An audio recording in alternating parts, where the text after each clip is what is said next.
All right.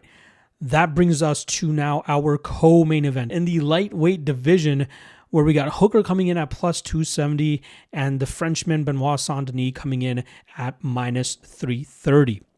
Now, we'll start off on the Hooker side of things, who had his 3-fight winning streak snapped back in November, or in December. I think it was December, actually, where he came up short against Arman Tsarukyan.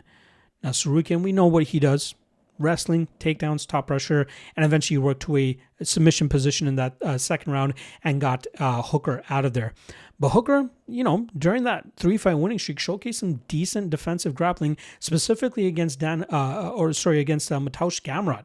Hooker, found reversals, found moments to get back to his feet, found the spots to land more damage than Gamrot, whereas Gamrot was just looking to smother and hold Hooker down. But Hooker shows that he can be hard to hold down if you don't have a crushing and smothering top pressure game or have good enough cardio to constantly keep him in those positions. At his best, Hooker is a guy that constantly moves forward, throws Muay Thai combinations, nasty knees, nasty elbows. He's one of the more BMF type guys that we have on the roster. He loves to fight. He loves bloody fights. He loves to put his chin on the line. He doesn't mind if he gets knocked out. That's why he has a, mediocre-ish record at 24-13.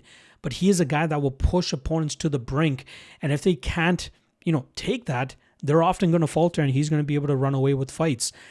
But it's just that defensive grappling that often gives me pause in terms of whether he's going to win fights or not. And that's clearly going to be tested here against Benoit Saint-Denis, who's going to be looking to build upon his 3-fight winning streak that he has over Kyle Prepelic, Mauricio Hufi, and then that quick 14-second knockout that he had over Beneil Dariush. I believe that was back in December. Now, we'll go back to the Hufi fight. I kind of talked about it already when we talked about Hufi in the last fight, but Saint-Denis, plus 170 underdog that night, that was a no-brainer. This guy is very good in terms of smothering his opponents, very good in terms of getting the back of his opponents, and then threatening with submission after submission, and it ultimately ended up to him getting that second-round sub over the Brazilian.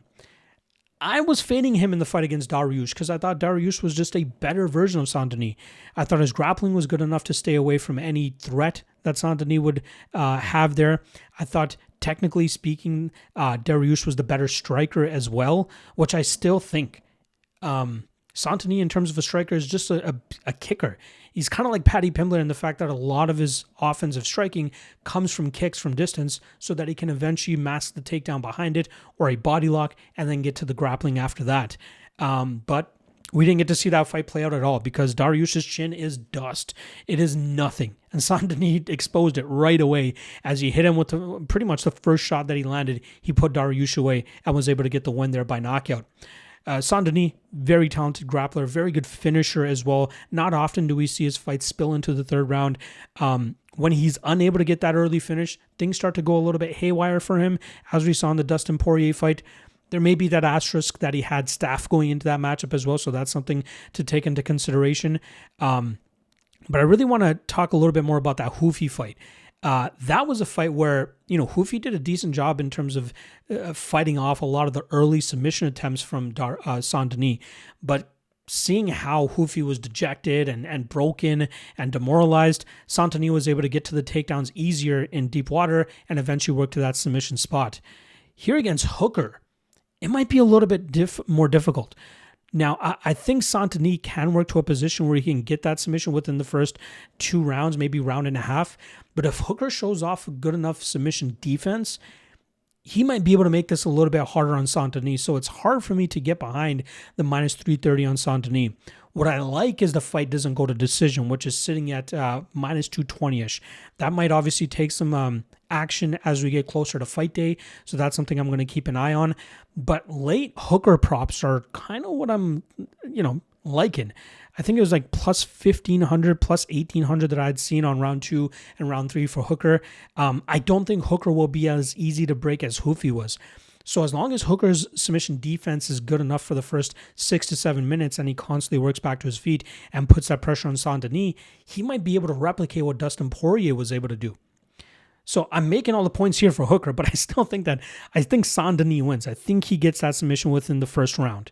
But if he doesn't, that minus 330 is going to fall off a cliff, and Hooker could make this very challenging for Saint-Denis late.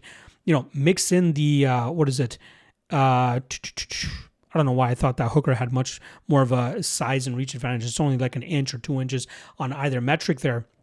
But still, the striking advantage from Hooker, the pace, the cardio advantage could definitely come into play here. So I like fight doesn't go to decision the most. I'd rather pay chalk on that than the minus 330 on Saint-Denis.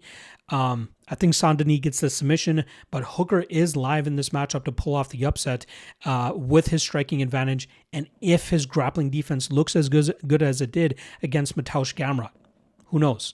But final prediction here will be Benoit Saint-Denis by submission.